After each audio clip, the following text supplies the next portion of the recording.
which helps guide what job optimizations we have and would like to make. At risk of extending a nautical metaphor too far, we might think of the 21st century anchor as a sea anchor or drogue.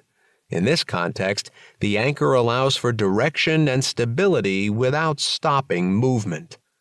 What we need is a sea anchor or drogue to keep from being broadsided by a new trend, a merger, or a reduction in force. And we can only hope the sea anchor provides us some stability to keep us from crashing into the rocks on shore, such as a bad career choice or a toxic work environment. In our work lives, strong tailwinds may be just as hard to manage as strong headwinds.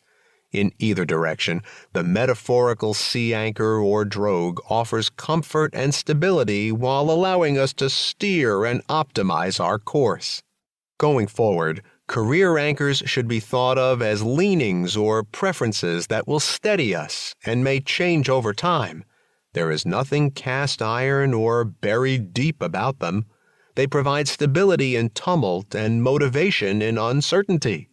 They do not stop us from exploring, experimenting, and weathering the storm. Modernizing the original research. The pattern of decisions made at key junctures in our past work and life situations helps us understand our anchors. This was the point when Career Anchors was first published. All editions of Career Anchors are informed by the original research conducted with a panel of mid-career participants. This research was a longitudinal study over 30 years. Looking back in time, this panel of 20th century participants presented pretty clear evidence of professional optimization around a central bias among 8 dimensions. The reason we are resetting now is not that we are abandoning that research at that time, but that so much has changed in the job market 2 decades into the 21st century. We see more volatility. For example, 5 jobs in 3 years is not an uncommon pattern for 20-somethings. We see more uncertainty.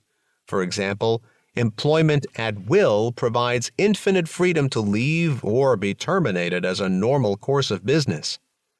We see more complexity. For example, dual career, multiple job households are the norm, not the anomaly. We see more ambiguity.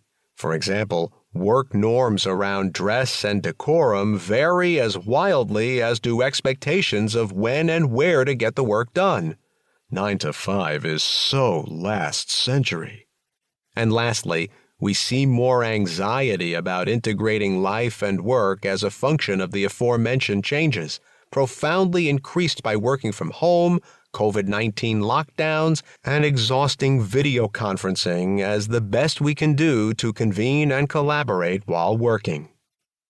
A new visual, the spider web. In the chapters that follow, we will revisit the 8 anchors and adapt our definitions of them to reflect the work and life changes we see and feel today. Similarly, we will suggest a new metaphor that allows the 8 leanings or factors to be traded off each other to be seen in their dynamic context in relation to each other. This new metaphor is the spider web.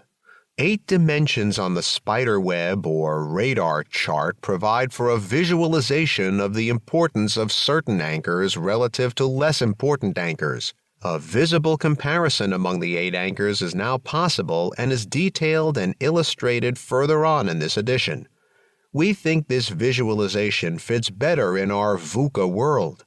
There is no right answer, nor is there one singular answer. This book is intended to provide insight and self-awareness. It will be up to you to come up with your answers. And even that might be too much to expect. What we do know is that this book will help you tackle tough work-life decisions because you will have an image, a visual, of what is more and what is less important. Peter Schein, John Van Manen, and Ed Schein, Summer 2022. Introduction. Plan for this book. Dr. Seuss. You have brains in your head, you have feet in your shoes. You can steer yourself.